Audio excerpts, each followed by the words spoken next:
కర్కాటక రాశి యొక్క రాశి ఫలాన్ని గమనిద్దాం. ఎవరి నామాక్షరాల్లో మొదటి అక్షరం హీ, హే హో, హోడా, ఊహే హోడా, డీడు డేడు ఇత్యాదిగా వస్తాయో ఈ 9 అక్షరాల వారికి కర్కాటక రాశి సూచితం.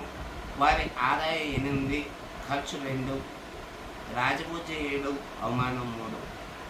ఈ రాశి వారికి ప్రారంభం లగాయత్తు అన్ని విధాలుగా జయకరంగా ఉంటుంది. పెండింగ్ ఫైల్ అనగా నిలిపివేతగా ఉన్న వ్యవహారాల పరిష్కారంలోకి వస్తాయి.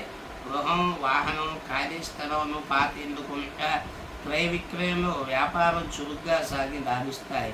ఉద్యోగస్తులకు స్థానచలనం, విదేశీ ప్రయాణాలు అనుకూలిస్తాయి. విహారయాత్రలు, పుణ్యక్షేత్ర సందర్శనలు చేస్తారు. వివాహాది శుభకార్యంలో మంచి పనులు ఈ సంవత్సరం ఎక్కువగా ఉంటాయి. లోగడ 2.5 సంవత్సరాలుగా పడుతున్న శని బాధ అంతమై ప్రశాంతత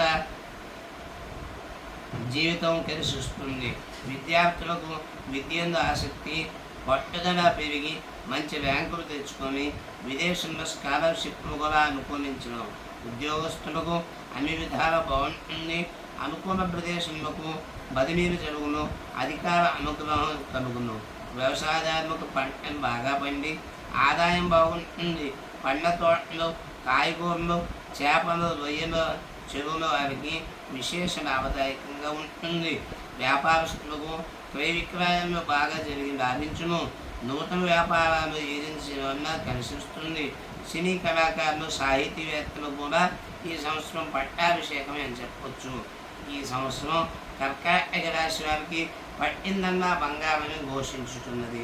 ఈ రాశివారు రాహుకి జపము, దానము, దేవీ నవరాత్రి దీక్ష లేక నాగుల చవితి లేదా సుబ్రహ్మణ్య షష్ఠి ఆరాధనలు మధ్య మధ్య రుద్రాభిషేకాలు చేసి తరించవలసింది.